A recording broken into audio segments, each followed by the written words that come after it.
Bonjour à tous, bon dia a todos. Nous avons l'honneur de recevoir ici, dans le cadre de la 13e édition du Festival Bruit des Langues, l'écrivaine brésilienne Nara Vidal. Merci beaucoup por votre présence à l'Université de Poitiers, Nara. Obrigada, muito obrigada pela sua presença na Universidade de Poitiers. Je voudrais remercier également Anna Boissier, étudiante en deuxième année de LEA, qui sera l'interprète de Nara Vidal. Ma collègue Angélica Amancio, qui posera des questions à l'écrivaine avec moi, ainsi que tous les étudiants de portugais qui nous aideront à animer cette rencontre et toute l'équipe organisatrice de ce festival. Merci beaucoup à tous. Muito obrigada a todos.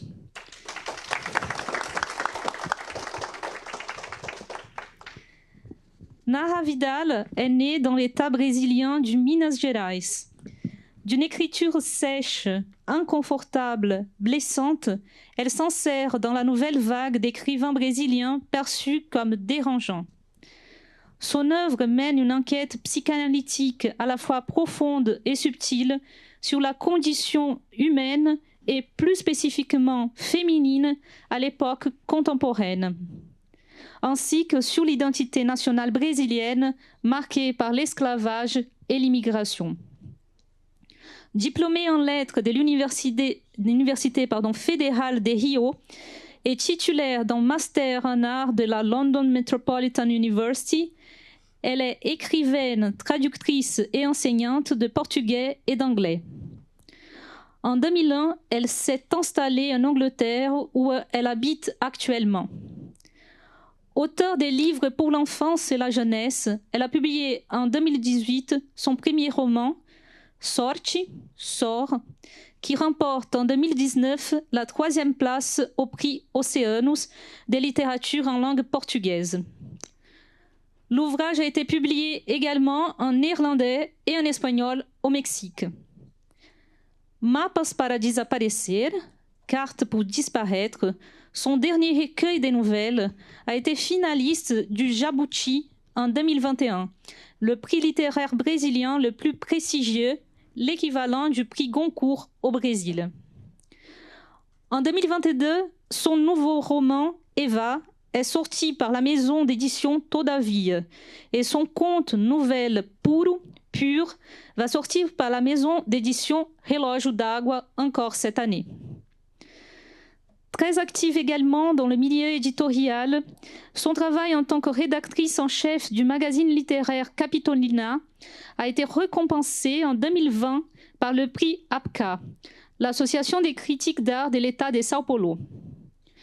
Dans l'univers de la traduction, elle a fondé le Brazilian Translation Club, un projet en partenariat avec University College London, qui a rendu possible la publication d'une anthologie des contes d'auteurs brésiliens en anglais.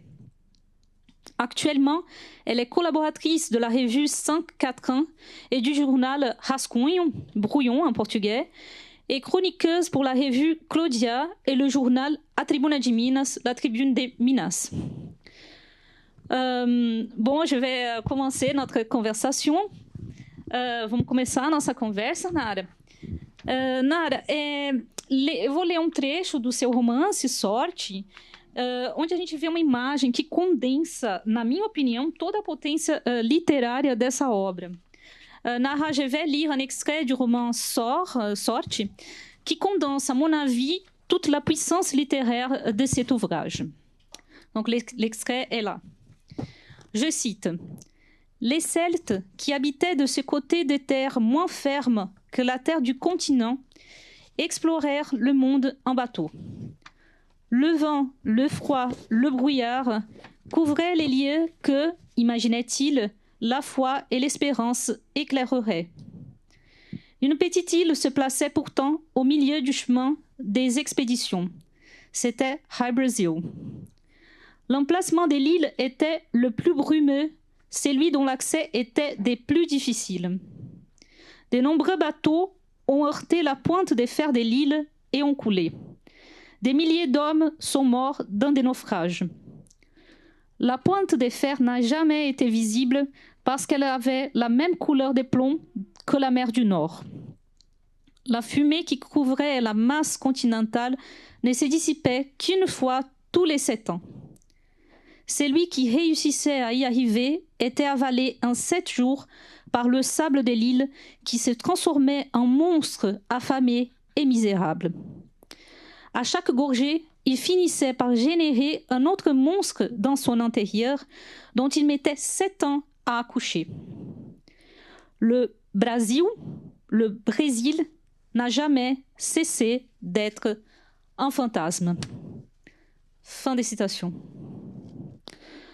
A imagem da ilha fantasma High Brasil,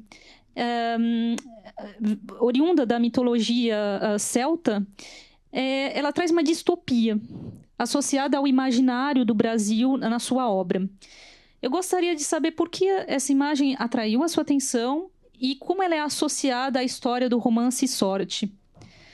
Donc, l'image de l'île fantôme High Brasil, issue de la légende celte, de la mythologie celte, elle est associée à une dystopie dans le roman Sort de Nara Vidal, qui est associée à l'imaginaire du Brésil. En fait, elle représente, c'est le symbole d'une dystopie qui est associée à l'imaginaire du Brésil dans le roman Sort de Nara Vidal. Donc, je lui ai demandé pourquoi cette image a attiré son attention et comment elle s'associe avec l'histoire de ce roman. Merci, bonjour à tous. Désolée, je ne parle pas français. Ana está aqui para me ajudar. Obrigada pela pergunta, Karina. Eu vou falar um pouquinho e você traduz, por favor. Essa lenda celta, eu pesquisava sobre o livro, e esse livro ele foi feito de vários fragmentos de história e pesquisa. E essa foi uma das primeiras lendas que eu encontrei, das primeiras informações que eu quis colocar no romance, por causa do nome. Me chamou a atenção o nome High Brasil, porque eu comecei a pesquisar de onde vinha o nome Brasil, temos toda a história do pau-brasil, mas eu me deparei com essa lenda, que vai casar com outro elemento do texto, que eu já vou falar. Por favor. Donc, bonjour à tous, je vous remercie d'être ici, merci à Karina. Et donc en fait, pour répondre à votre question, ce qui m'a attirée dans cette légende, c'est que en fait, le livre que j'ai écrit est composé de plusieurs extraits de recherche et d'histoires différentes. Et donc, pendant que je faisais mes recherches, je me suis vite retrouvée face à cette légende avec le nom de cette île High Brasil qui, du coup, m'a fait associer rapidement avec le Brésil, puisque le Brésil en portugais, ça se dit Brasil, et la légende parle de High Brasil.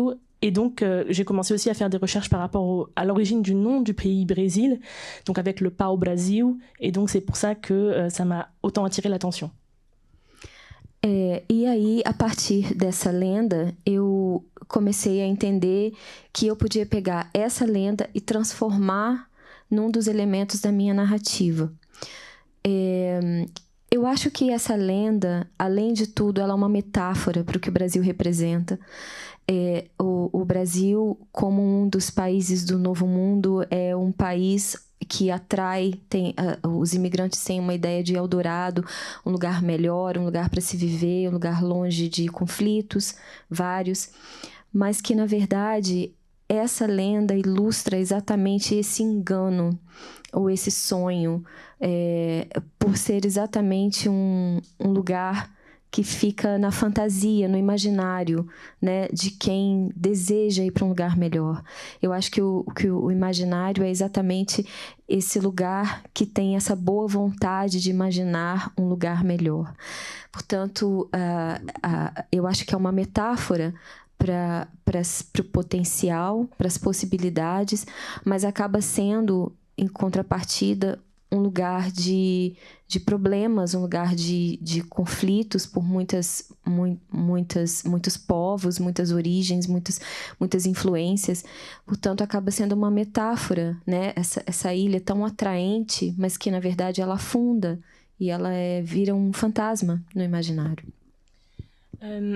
Donc, en fait... je me suis rapidement rendu compte que la légende de cette île, ça pouvait très bien représenter le Brésil, le pays Brésil que l'on connaît, puisque le Brésil a très longtemps été associé à une espèce d'image d'Eldorado par les immigrants, cette espèce de terre de rêve où tout est possible, plein d'opportunités, le rêve est possible, et qu'en fait, quand on s'y rend, on se rend compte que c'est pas du tout la vérité. Il y a plusieurs questions sociopolitiques, des difficultés qui viennent justement de ce conflit entre des personnes de multiples origines qui se rencontrent sur ce même territoire, qui n'est pas préparé à les accueillir. Et donc, c'est une métaphore parfaite pour illustrer ce qu'est le Brésil, le pays, par la légende. Perfeito. Eu acho que é isso. Eu acho que no final das contas é uma metáfora, né, para esse Eldorado, para essa ideia de Eldorado que o Brasil pôde, né, que o Brasil representou durante muito tempo para tanta gente e ainda às vezes até representa. E eu acho que é exatamente isso, né? Essa ideia de perfeição que na verdade está tão afundada e enfim, diferente do imaginário, né, do que a gente imagina. Mas eu acho que eu já me repeti. Au risque de se répéter, c'est vraiment ça, c'est vraiment cette idée de métaphore, ce paradoxe entre le rêve Brésil, l'île légendaire où tout est possible, Eldorado, et la réalité que l'on y trouve. Bom, merci beaucoup, Nara. Muito obrigada, Nara, por votre réponse. Muito obrigada pela sua resposta. Et bon, je crois qu'un fait historique qui illustre bien cette idée de... Je vais commencer en português, c'est plus facile. Acho que fato histórico que ilustra bem essa distopia é logo na página 28, associada à Guerra da Cisplatina, o fato dos homens serem obrigados a servir na guerra, né? Uhum. Você cita: todo homem que entrasse no Brasil, estrangeiro que fosse, seria obrigado a servir na Guerra da Cisplatina por pelo menos 5 anos antes de conseguir um lote de terra, se conseguisse. Quais foram as suas pesquisas históricas para se informar sobre essa Guerra da Cisplatina e como os migrantes irlandeses caíam, né, nessa armadilha, né? Donc, à la page 28 du roman Sorte, Sort, nous avons un fait historique qui illustre très bien cette dystopie du Brésil. C'est associé à la guerre de la Cisplatine, une guerre qui a eu lieu entre le Portugal. À l'époque, le Brésil était encore une colonie, donc c'était le Portugal. Et après, il a eu son indépendance, le Brésil, parce que la guerre a duré entre 1821 et 1826. Et pendant cette guerre, les immigrés irlandais qui arrivaient au Brésil étaient obligés à servir dans l'armée brésilienne. Donc, Nara Vidal, elle cite à la page 28 de son roman: tout homme qui entrait au Brésil, de n'importe quelle nationalité, serait obligé à servir dans la guerre de la Cisplatine pendant au moins 5 ans, avant d'obtenir un lopin des terres, s'il y arrivait. Fin des citations. Donc, j'ai demandé à Nara si elle pourrait nous parler un peu de ses recherches historiques pour la réalisation de ces romans, et aussi des stratégies narratives qu'elle a utilisées pour construire ce jeu entre fiction e não fiction. Eu acho que essa passagem ilustra muito bem exatamente essa metáfora aqui da ilha de Rai Brasil, né? Porque esses imigrantes irlandeses fugidos da fome da batata na Irlanda entram no Brasil com a ideia de viver uma possibilidade melhor, né? Uma vida melhor. E quando chegam no Brasil, existe aí uma mentira do governo brasileiro que, para atrair esses trabalhadores, promete então terras para que eles trabalhem como colonos, ou seja, eles vão ter a terra deles e ser donos daquele pedaço de terra. Mas o que acontece é outra coisa. O que acontece é que quando eles pisam no Brasil, os homens então são forçados, né, a lutarem nessa guerra da Cisplatina, e muitas vezes as mulheres então ficam perdidas, ficam, né, naquele tempo, ou seja, elas precisavam da autoridade masculina, portanto muitas mulheres ficam perdidas sem lugar para ir. Depois eu falo da pesquisa. Donc en fait, le contexte de cette citation, le contexte de la guerre de la Cisplatine est parfait pour illustrer ce dont on parlait précédemment, cette métaphore par rapport à l'île de Rai Brasil, cette faux Eldorado, puisque tout à fait, tout immigré, peu importe sa nationalité, arrivé au Brésil avec la promesse d'avoir ses propres terres à cultiver, une vie nouvelle pour sa famille, et en fait la réalité c'était ils étaient forcés de partir en guerre au moment où ils mettaient les pieds au Brésil. Les femmes se retrouvaient seules avec leurs enfants. À l'époque, elles avaient besoin d'un homme et elles n'avaient pas autant d'opportunités de travail qu'aujourd'hui, donc c'était terrible. Et pour revenir à cette question de la métaphore, avant de répondre par rapport aux recherches, c'est le parfait exemple. E em relação à pesquisa, esse foi livro que me levou 6 anos para ser escrito. É uma novela, não posso nem chamar de um romance, é uma novela. Ele é muito curto, são 100 páginas, mais ou menos, dependendo da edição. A edição brasileira são 100 páginas, e em outras línguas, acho que na mexicana tem 104, não sei porquê. Mas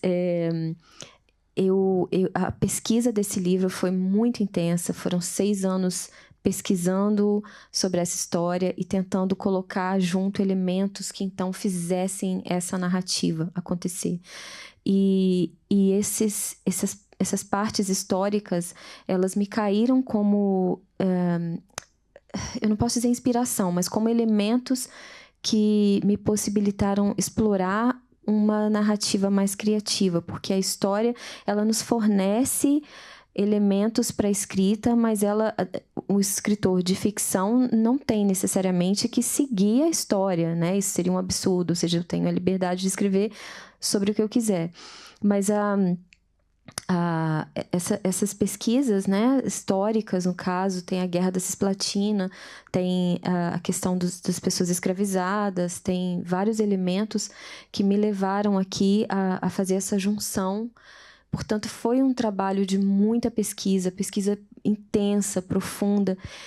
E só uma coisa que eu quero dizer, que durante a pesquisa era sempre assim, eu começava a pesquisar um assunto e aquilo se ramificava, ia para outro, ia para outro. Portanto, eu tive vários elementos ali para lidar com eles e até que certo ponto eu consegui, então, colocá-los numa narrativa mais corrente, fluida. Donc alors, ce roman, c'est plutôt une nouvelle qu'un roman puisqu'il est assez court, il a environ une centaine de pages selon les différentes éditions, mais il m'a quand même pris un certain temps à écrire, donc 6 ans, justement à cause des recherches historiques.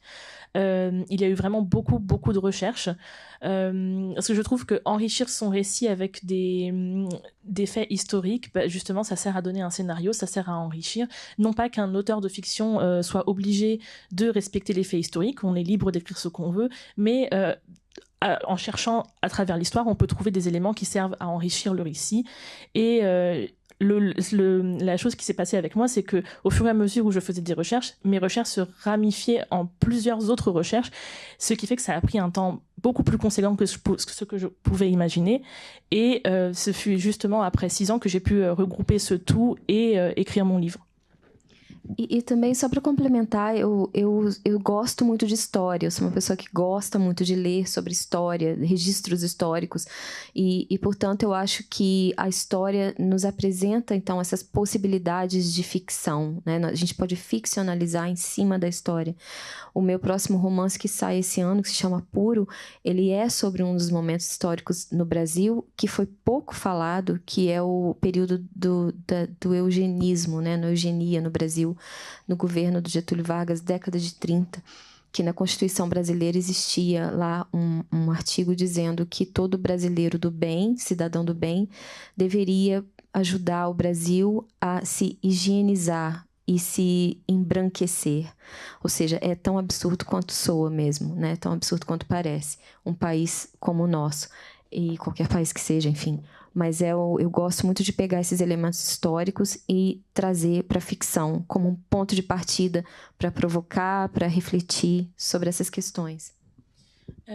Et pour compléter, le fait est que j'aime beaucoup prendre des éléments historiques et les apporter dans mes écrits fictifs parce que je trouve que c'est un excellent point un excellent début pour mon récit. Donc, par exemple, dans le roman Pur qui va sortir cette année, j'ai basé mon récit sur la période eugéniste politique au Brésil, donc la période de Getúlio Vargas, où il y avait vraiment dans la Constitution un article qui disait que tout bon citoyen devait aider la population en général à blanchir ces nombres. Et donc c'est absurde dans n'importe quel pays, mais encore plus au Brésil qui est complètement mixte. Voilà.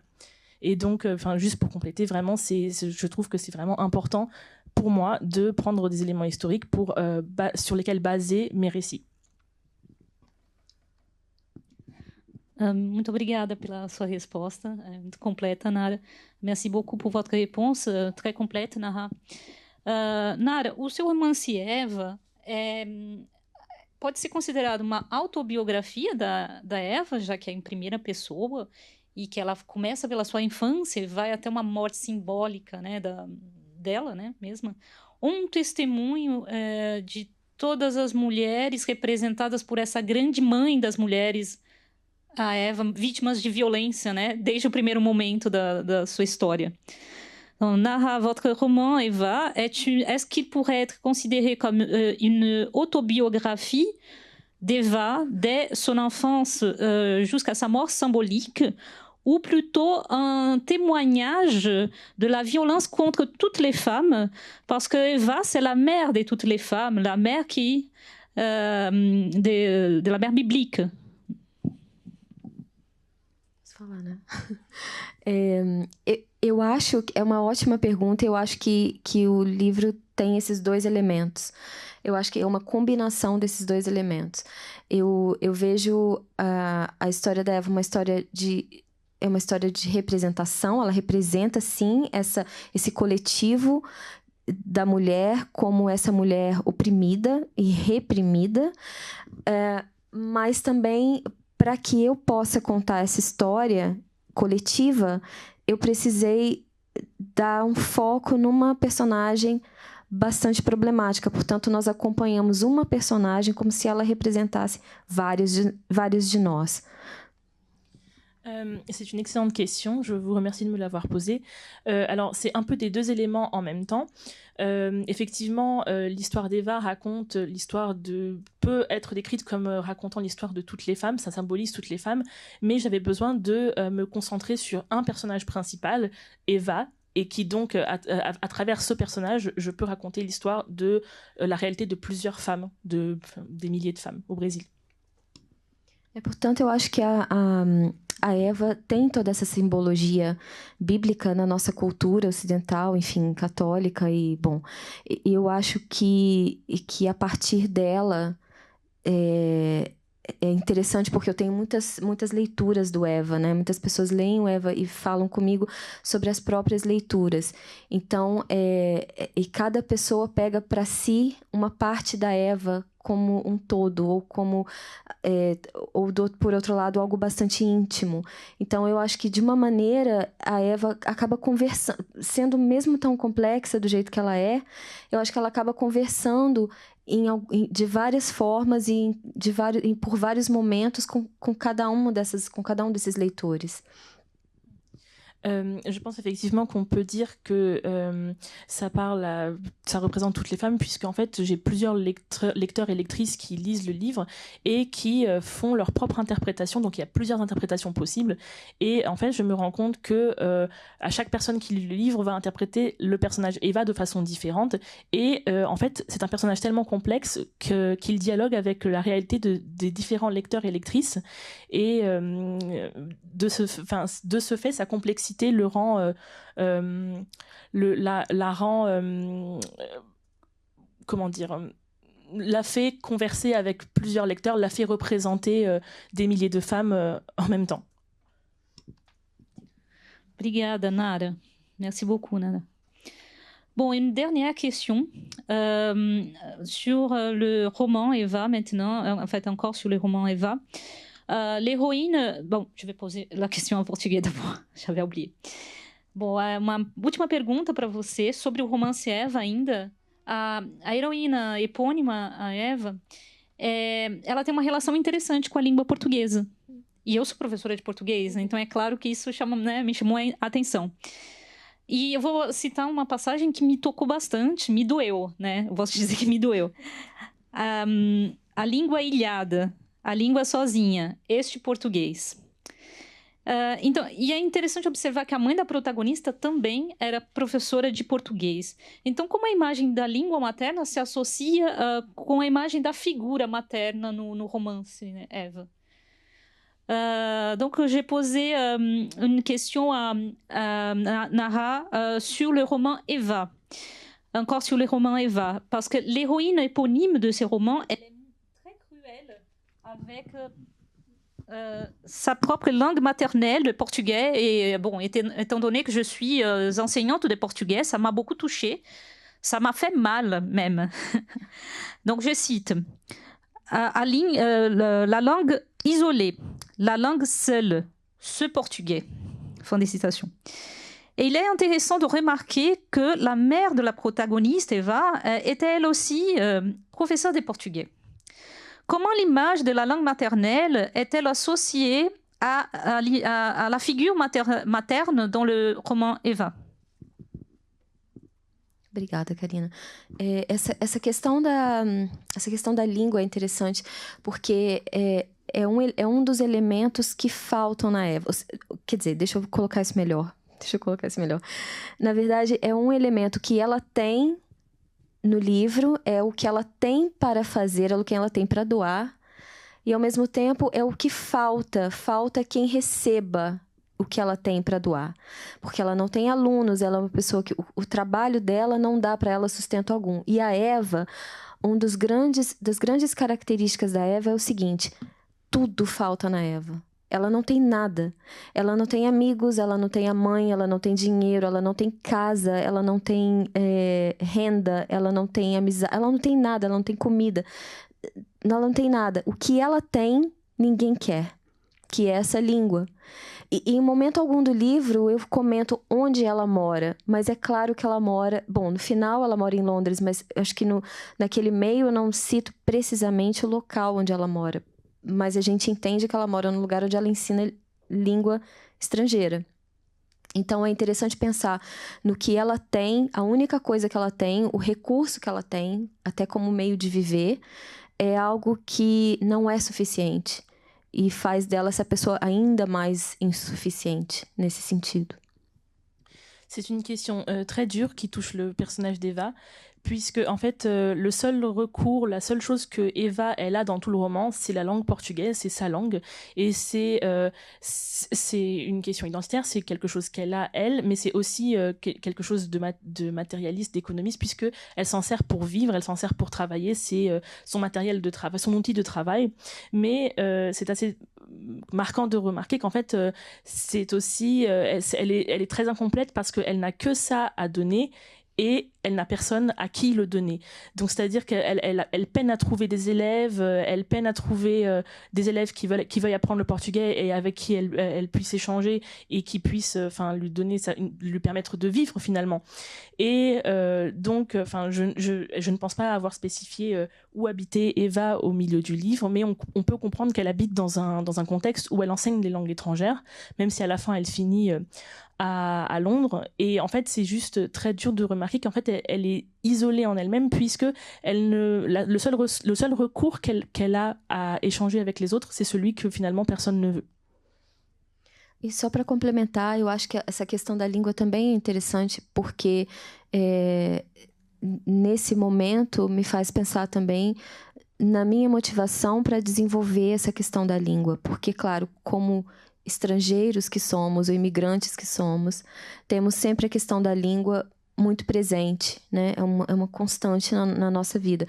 Portanto, nós temos sempre em mente as limitações que essa língua nos coloca, ou o que podemos atravessar através dessas línguas. Ao mesmo tempo, ela nos reduz, ela nos exclui, mas ao mesmo tempo ela nos possibilita um caminho mais longo e encontrar outras culturas, enfim. Et donc, juste pour compléter cette idée par rapport à la langue, c'est assez intéressant de remarquer que, surtout quand on est étranger, surtout quand on est immigrant, la langue, en même temps, c'est un facteur qui nous isole, qui nous réduit, qui nous limite, mais en même temps, c'est un facteur qui nous proportionne des rencontres avec d'autres cultures et qui donc nous permet d'aller de l'avant. Et c'est assez paradoxal et c'est très intéressant à remarquer. Merci.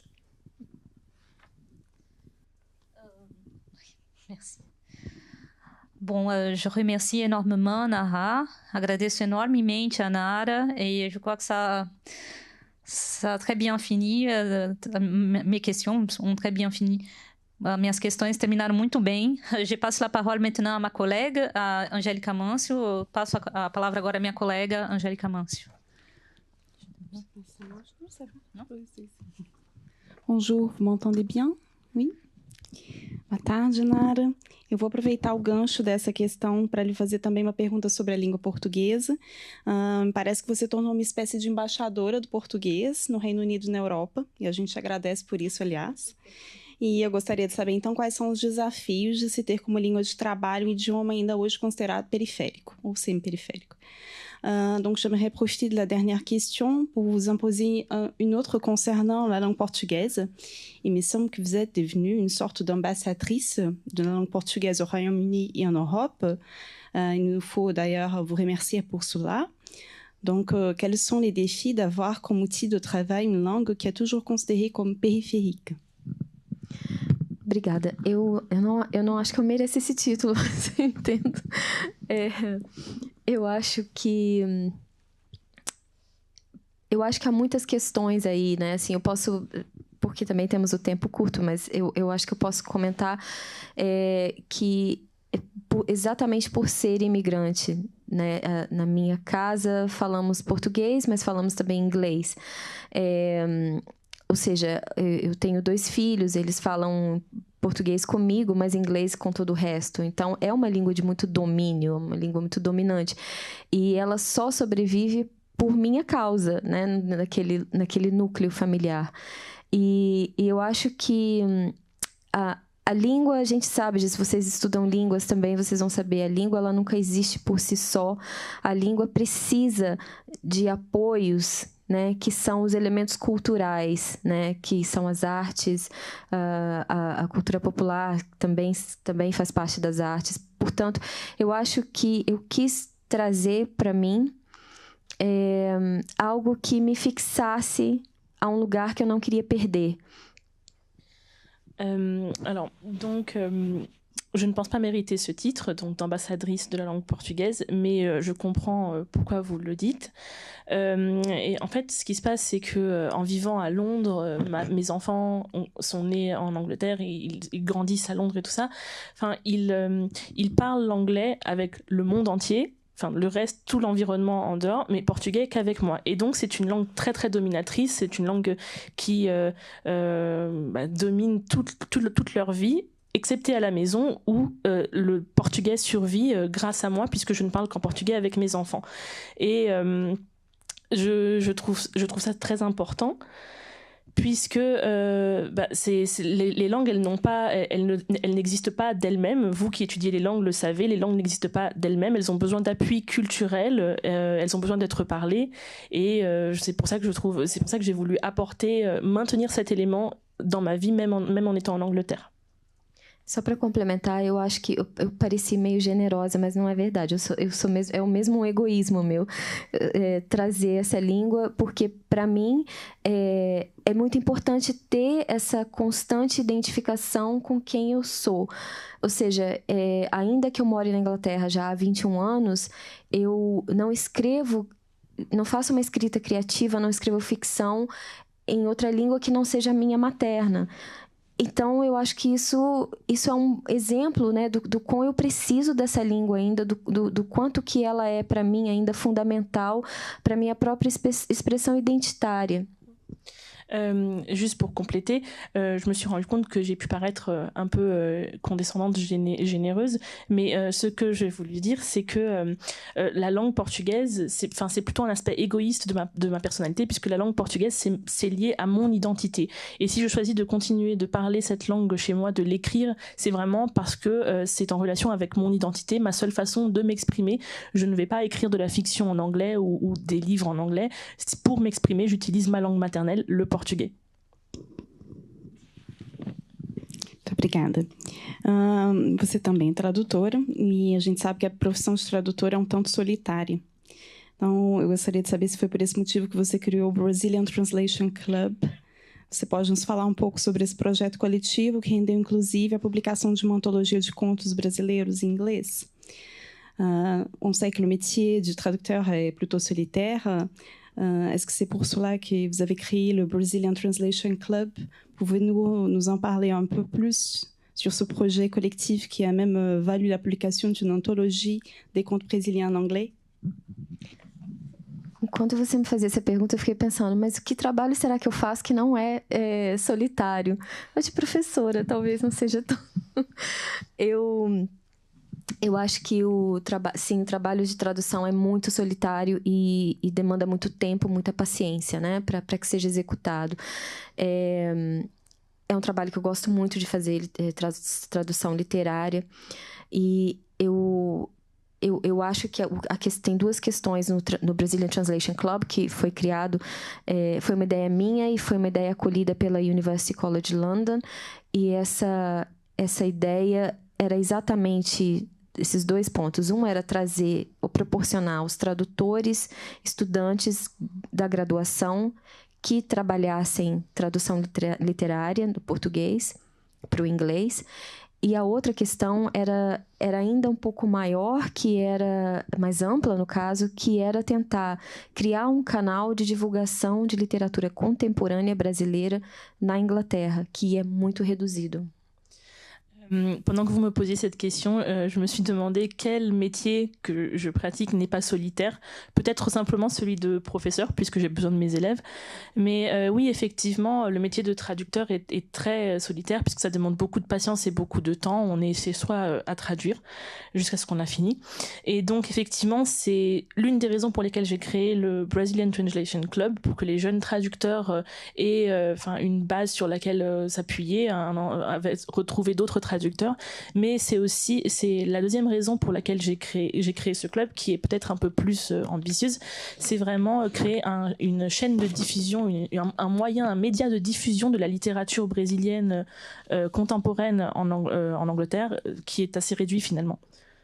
E sobre a antologia, porque a ideia de fazer esse Brazilian Translation Club era que, no final das contas, a gente pudesse disponibilizar uma coleção bilíngue para que leitores do português e do inglês conhecessem, então, essa literatura brasileira contemporânea, que foi uma curadoria minha, eu escolhi os textos, enfim, e o que deu muito trabalho. Mas, e aí a gente fez uma outra parceria com uma universidade do Brasil, Universidade de Santa Catarina, Universidade Federal de Santa Catarina, e a partir daí nós criamos então essa possibilidade de fazer uma edição completa, a edição toda da revista naquele trimestre foi dedicado ao Brazilian Translation Club. E aí a gente conseguiu então distribuir essa revista para quem quisesse, e ainda está disponível gratuitamente. Et donc, par rapport à l'anthologie de contes brésiliens, l'ambition était vraiment de créer un recueil de contes brésiliens bilingues pour que les lecteurs anglophones et lusophones puissent lire le livre et y avoir accès. Ça m'a pris beaucoup de temps puisque c'est moi-même qui ai choisi les contes, qui les composerait. J'ai aussi dû à plus tard faire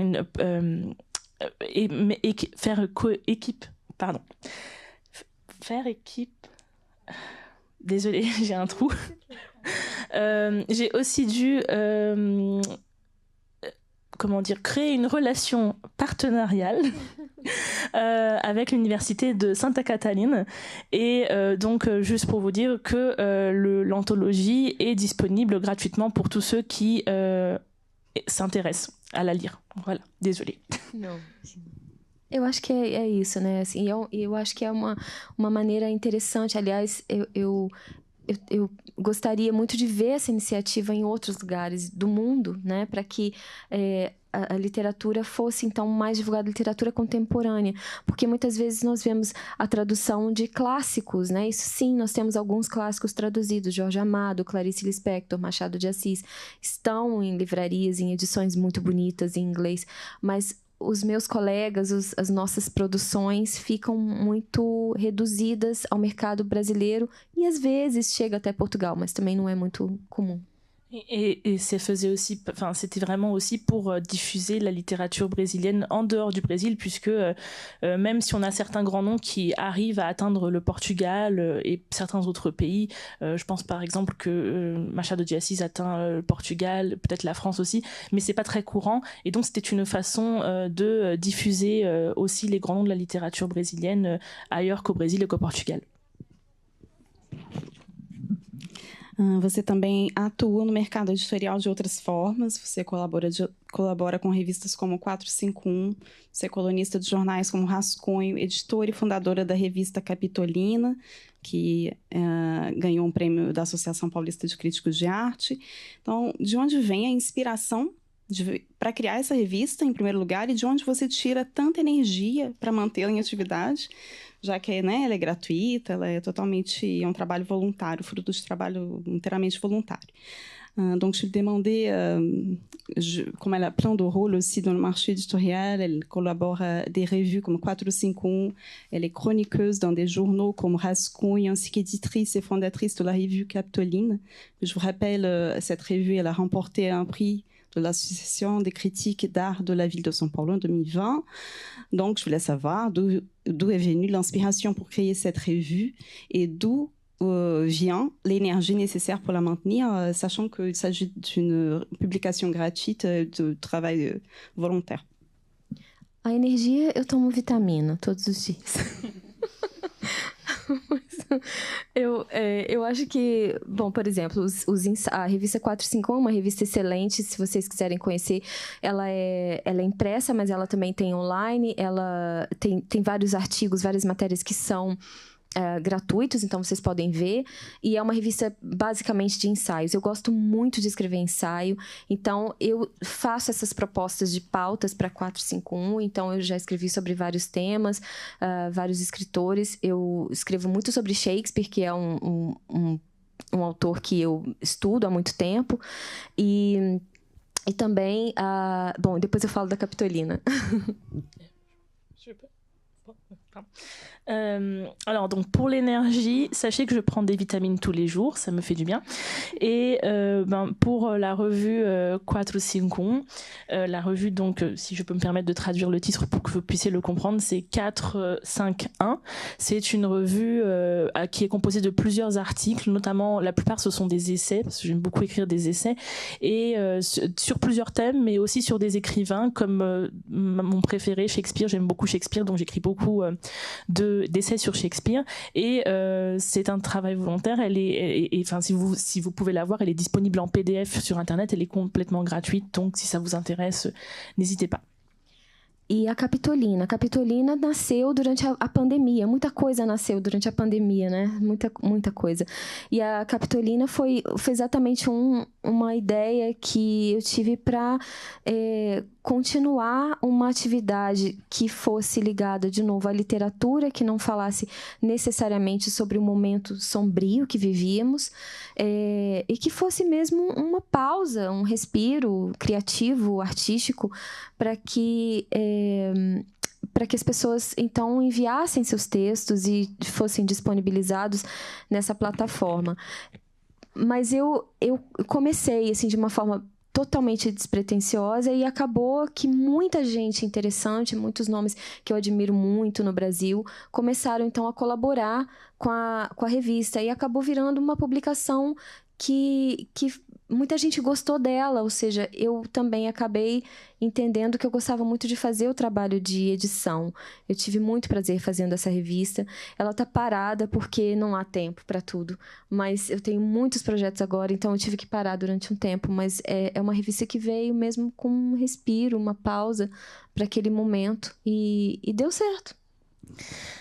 Donc par rapport à la revue littéraire Capitoline, c'est une revue qui a vu le jour pendant la pandémie. Beaucoup de choses ont vu le jour pendant la pandémie. C'est une initiative complètement volontaire et donc qui me donne beaucoup de travail puisque c'est un travail complètement volontaire. Et je l'ai faite un peu sur un coup de tête au début, mais après quelques publications, j'ai vu que beaucoup de noms de la littérature au Brésil s'intéressaient beaucoup, ça leur plaisait et en fait ils ont contribué et ça a grandi et je me suis rendu compte aussi en faisant cela que le travail d'éditrice me plaisait aussi énormément et donc c'est un projet que je tiens à cœur et que je vais maintenir vivant même si il y a des moments de pause puisqu'on peut pas tout faire en même temps et que ça demande quand même beaucoup de travail.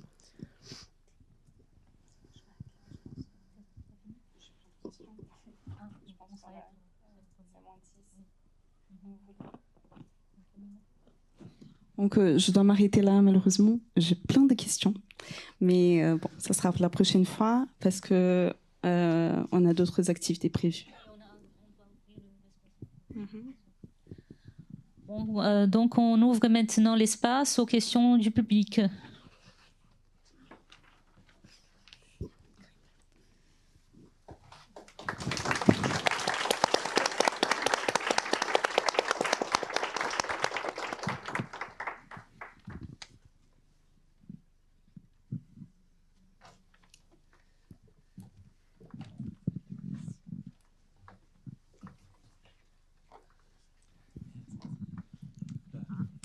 Bonjour, merci beaucoup pour cette intervention. Merci aussi à l'interprète pour son travail.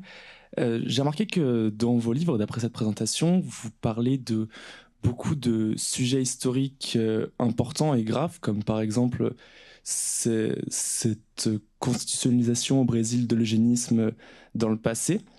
Est-ce que vous pensez, en tant qu'écrivaine, que c'est important en fiction de parler de ces sujets importants qui sont peut-être parfois oubliés pour faire des témoignages et dénoncer, pour voilà, montrer aux gens en fait, pour pas que ça s'oublie et pour qu'il y ait vraiment une mémoire. Et est-ce que vous vous considérez comme une écrivaine engagée?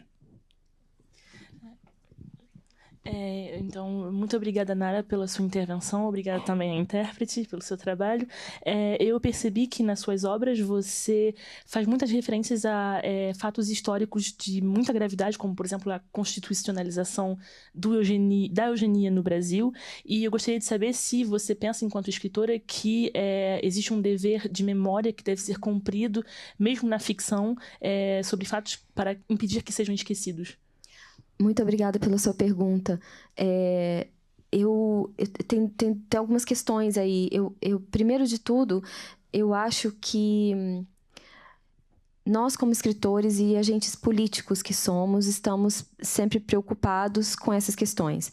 Mas eu acredito piamente que a literatura é um lugar de liberdade. Portanto, quando eu escrevo, eu não tenho essas questões pré-meditadas, mas essas questões aparecem na literatura, no que eu faço. E elas aparecem como talvez uma maneira de provocar um pensamento, de provocar uma reflexão.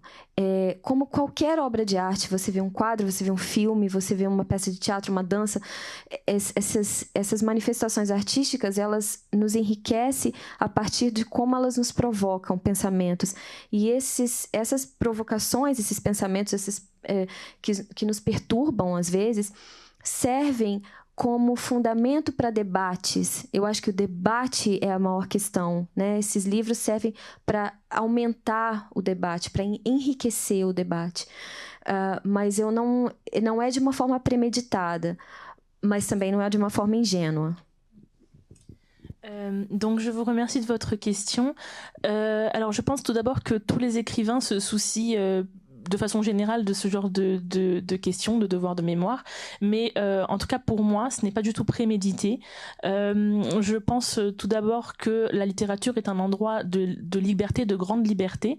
Et donc, en fait, c'est au fur et à mesure que j'écris que ces questions apparaissent.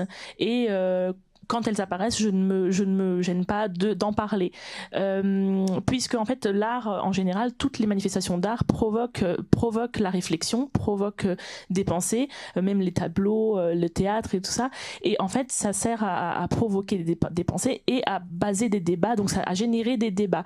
Donc, même quand je le fais, ce n'est pas prémédité, mais ce n'est pas de façon naïve non plus, puisque tout ce genre de manifestation artistique sert à provoquer des débats et à faire qu'on en parle, en fait.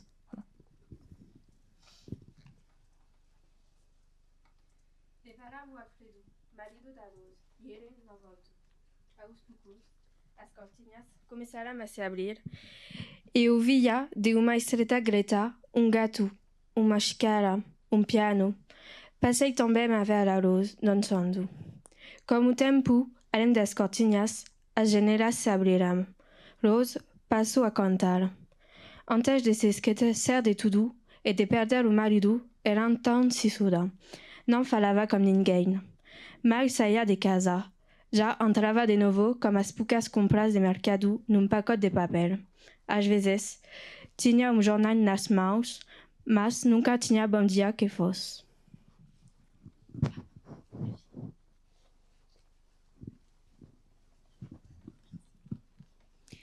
Eu olhava insistentemente para aquela mulher seria que perdeu a alegria de viver em algum lugar e ela passava por mim, mesmo cansada, e olhava o chão. Desperdiçava meu sorriso e meu oi sempre pronto para ser usado. Mas, desde que Alfredo foi embora, pode-se inclusive ouvir a Rose cantando ópera. Trecho do conto Rose da coletânea Mapas para Desaparecer.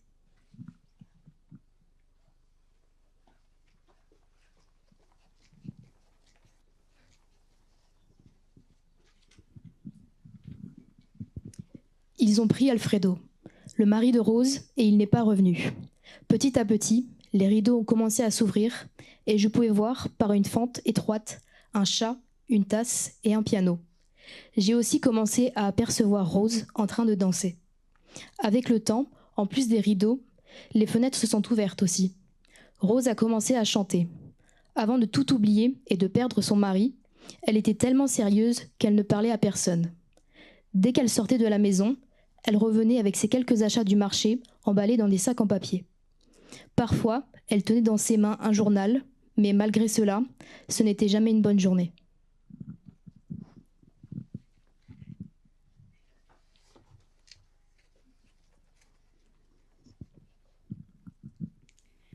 Je regardais avec insistance cette femme sérieuse qui avait perdu sa joie de vivre quelque part.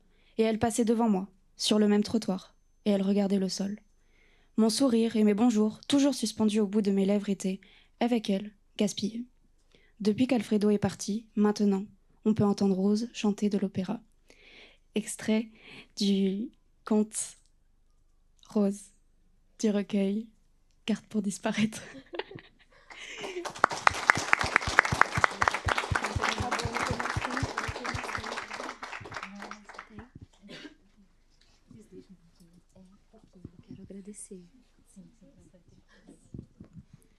Pressa, passos que seguem, sua inspiração. Busca o ar que falta. Anda rápido, suga o ar que contorna o ar morto em preto e branco. Passos, pressa, pedras, escorrega, cai, se levanta. Rápido, passos largos, não olha para trás, olha para trás. Corre, a falta de ar.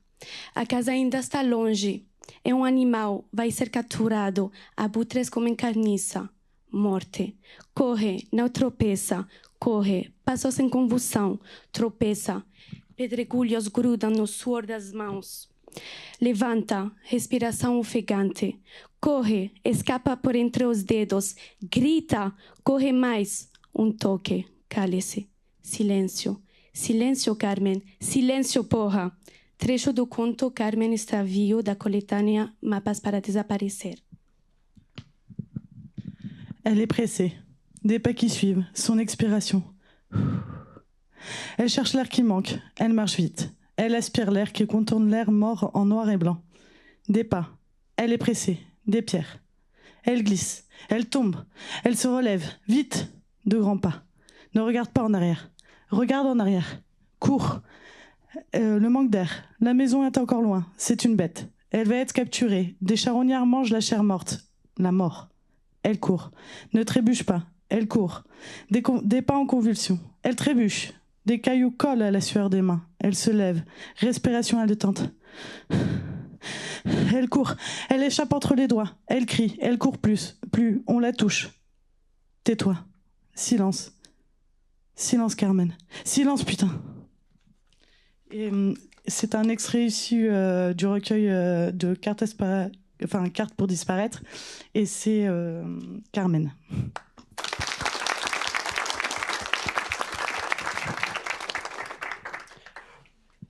Orlando deu para Sisu par de muletas. O negro voltou a se movimentar, olhando os outros nos olhos de novo. Não viveria para ver 1888 chegar. Era livre, mas pelo lado errado. Não tinha nem a compaixão e nem a misericórdia dos outros. Era livre, porque tinha no judere. Orlando foi atrás do rapaz cego, irmão gêmeo de Sisu. Viu Mané no meio da praça contando a história da Ilha Brasil, ilha de feitiço, do gente do olho de duas cores, a ilha que não existe. Brasil é uma mentira, gritava o rapaz, branco feito a lua cheia. Trecho do romance Sorte.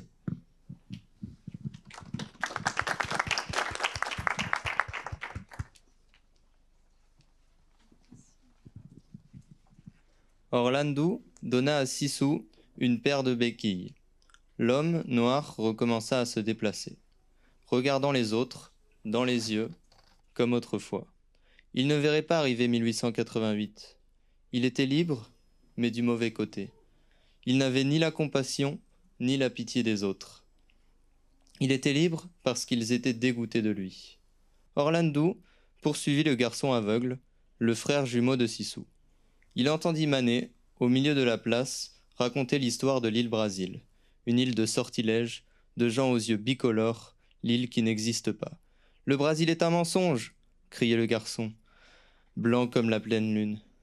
Un extrait issu du roman Sorte d'Enara Vidal.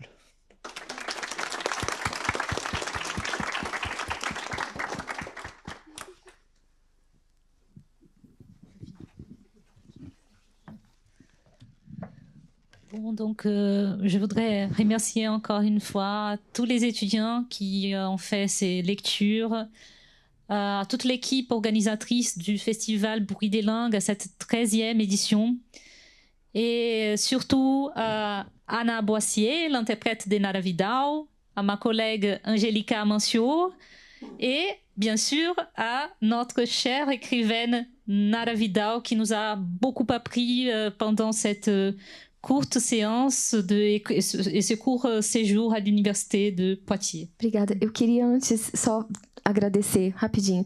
Primeiro a toda a organização do festival, pelo convite, por toda a organização, enfim. A todos vocês que leram, a todos vocês que estiveram nas aulas. Eu adorei ver vocês, conhecer vocês. Gostei de tudo, fiquei mesmo emocionada. Muito obrigada. Pra gente que escreve, isso é muito bonito. Então, obrigada a vocês duas por tudo, pelo convite, Karina, obrigada. E um muito especial a Ana, que fez isso aqui possível. Então, muito obrigada, querida. Obrigada mesmo.